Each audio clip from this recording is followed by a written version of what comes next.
So yan, Nor. Hi. Ano si Nor, ang best in scandals. Kani siya si Mark, buring kay Od, ano, kani siya gutin. Pero na yan, kani silang duha, gitiliwan na doon nila si Francis. Muna si Francis, akong ipokus mo ha. Sa yung masulti, muna si Francis.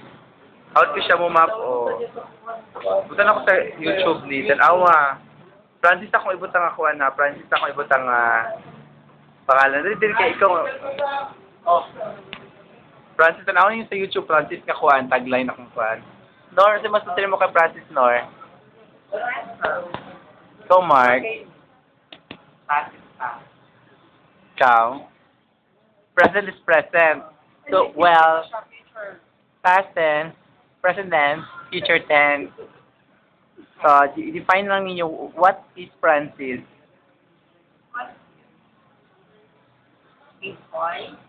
Okay, ito ay Francis. Mark? A wild man. Anong meron kay Francis na gugustuhan nyo? Yung pinaka gusto nyo sa kanya? I like his nose. Nose. Bakit? Anong meron sa nose niya? Anong taas-taas? Inakyat ba yan? Masyadong mahaba, matangot. Gamitin mo yung tamang kasi mataas, inaakyat yon. Ay, ikaw, ano naman sabi mo kay... Yung nota niya.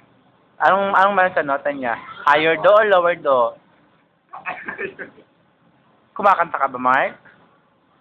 Hindi naman. So, ginamit mo yung nota niya. Paano mo ginamit? Ginawa mong can opener? Yun nga, dapat magpapatula ko sa'yo eh. Ano akala mo sa akin, teacher?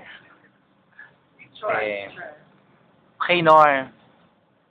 Bibigyan ka ng isang pagkakataon para maka one night stand, Francis. Ano ang pinakaunang mong gagawin? Hawakan yung pinakagusto kong hawakan. Anong pinakagusto mong hawakan? Yung ilong niya? Kasi, Ay, ano? pinapangarap ko, Anong pangarap mo?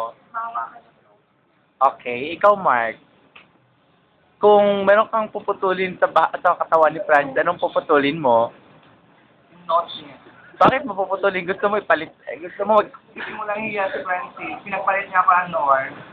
so gustong mag-collection na lang ng notes. So, collectionist ka na pala ngayon. Okay. Papayag ka ba na putulan si... Kasi, Bakit? Kailan siya nag-isip sa akin. Maganda ako kay Mark Lai. Okay, enough na kayo. Ako na naman, ha? Alam nyo, putulin man o hindi, kayang notes, ang ending, sa akin pa rin. Okay.